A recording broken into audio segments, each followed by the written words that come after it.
Hello, you bloody Anglophonians. For today's story, we go again back in time and we take a look at Asterix and the Goths.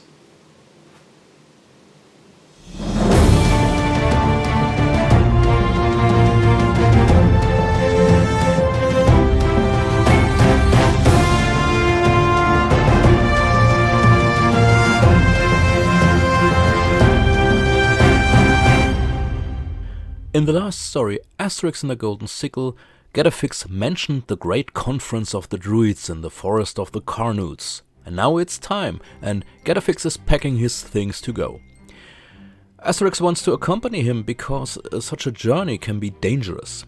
Getafix is persuaded, and so Asterix and Obelix come at least with him to the edge of the forest of the Carnutes, because only druids are allowed to enter this sacred forest.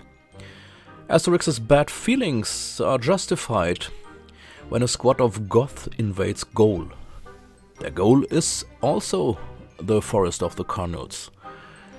They know that the druids show their skills there and plan to kidnap the druid who seems most useful to them. Their goal is to conquer the Roman Empire. Asterix, Obelix and Getafix meet another druid, an acquaintance of Getafix named Value-Added Tax, on the way to the forest of the Carnutes.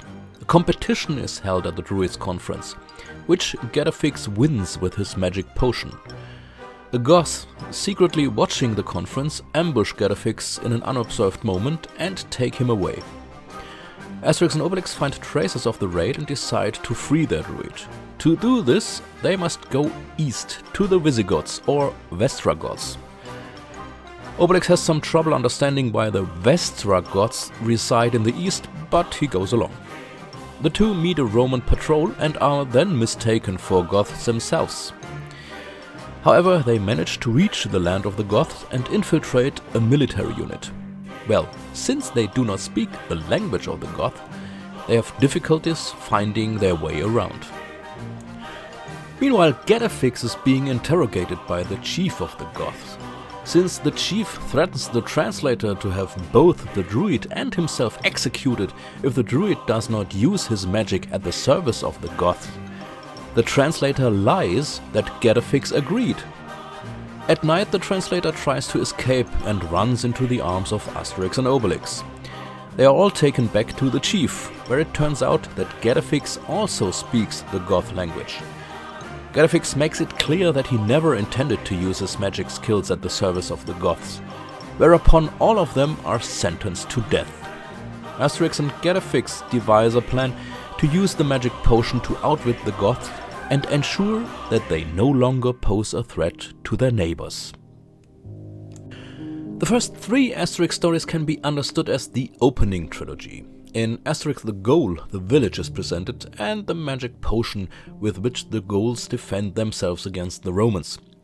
In Asterix and the Golden Sickle, we see more of the Gallic society and learn about the different relationships with the Romans. Finally, in the story Asterix and the Goths, we see Asterix's first great voyage out of Gaul territory. In addition, the adventures connect seamlessly and, as already mentioned, there's already a reference to the Druids Conference in the second story, which now comes into play in the third story. The satirical view of other nations can also be seen for the first time in the series in this book. In this case, the Goths naturally stand for the Germans, recognizable by the spiked helmets, the Prussian-style military drill, and the fact that the Goths speak, well, Gothic script? Well, it's just like it is. Also, the ending that Asterix and Getafix get the Goths to deal with their own inner conflicts instead of raiding the neighbors had a direct reference to current politics, especially in the 1960s. Germany has actually been a multi-ethnic state since it was founded.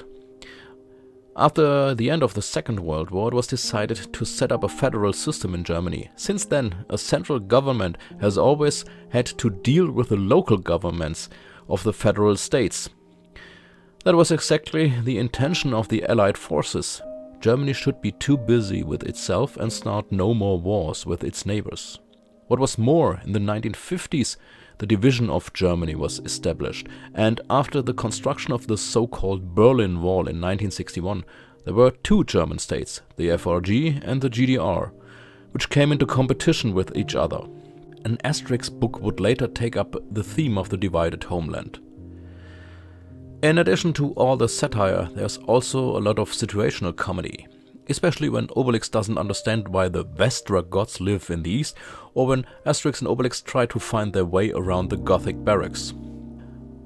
With this comic book, a rule was established that the following adventures should follow more or less strictly.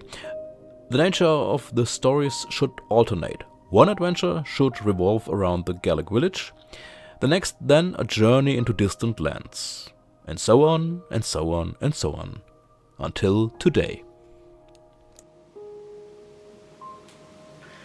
So there you have it. Asterix is still developing some of the things, the running gags that will come later into play. But we are quite at some place already. So see you next time.